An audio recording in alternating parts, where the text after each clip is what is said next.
Welcome to my channel foodies triple nine. Sankashta Chaturthi వినాయకుడికి ఎంతో ఇష్టమైన మోదకాలు అనేది నేను ప్రిపేర్ చేసుకున్నాను.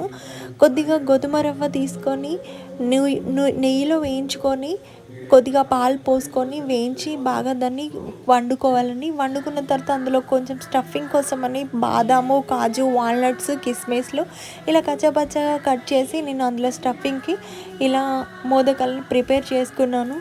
సో మనం సంకష్ట చతుర్థి పూజ ఎలా చేయాలి అంటే, ఒక పీఠం వేసుకొని దానిపైన ఎర్రటి వస్త్రం పరుచుకొని ఐదు గుప్పుల బియ్యం పోసి దానిపైన పసుపు కుంకుమ వేసి వినాయకుడిని విగ్రహం ఇలా పెట్టుకొని స్వామివారిని అలంకరించాలండి. ఈ పూజకి కావాల్సింది మెయిన్గా వచ్చేసి గరిక అండి. గరిక లేకుండా మనం ఈ పూజ అనేది చేయలేము. సో ఇక్కడ నేనైతే తెల్ల జిల్లేడు పువ్వులు, తెల్ల జిల్లేడు ఆకులతో నేను పూజ చేసుకున్నాను. తెల్ల జిల్లేడు ఆకులు కానీ పువ్వులు కానీ స్వామివారికి మనం పూజ చేసినట్టయితే ఏ కోరుకున్నా కూడా ఖచ్చితంగా అది నెరవేరుతుందండి. సో పూజ మనకి ఇక్కడ వచ్చేసి మనకు పసుపు గణపతి, గౌరీమాత అనేది చాలా ముఖ్యము ఈ పూజకి. దీపం అనేది మనందరికీ తెలిసిందే కదా. పూజ అనంతరం మనం ధూపం అనేది వేసుకోవాలండి. సో నేనైతే ఇంత సింపుల్గా, చాలా అంటే చాలా సింపుల్గా నేను సంకష్టార చతుర్థి వినాయకుడిని పూజ అనేది నేను కంప్లీట్ చేసుకున్నానండి. నేను చాలా డేస్ నుంచి, జనవరి నుంచి, లాస్ట్ ఇయర్ 2023 నుంచి నేను చేసుకుంటున్నాను, కంటిన్యూగా చేస్తున్నాను.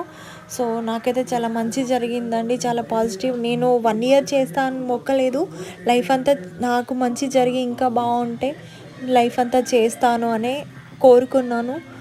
సో ఈ వీడియోలను చూస్తున్న విధంగా నేనైతే ఇలా మోదకాలు చేసుకున్నాను. పూజ చాలా ప్రశాంతంగా, మనశ్శాంతిగా, హ్యాపీగా చేసుకున్నానండి.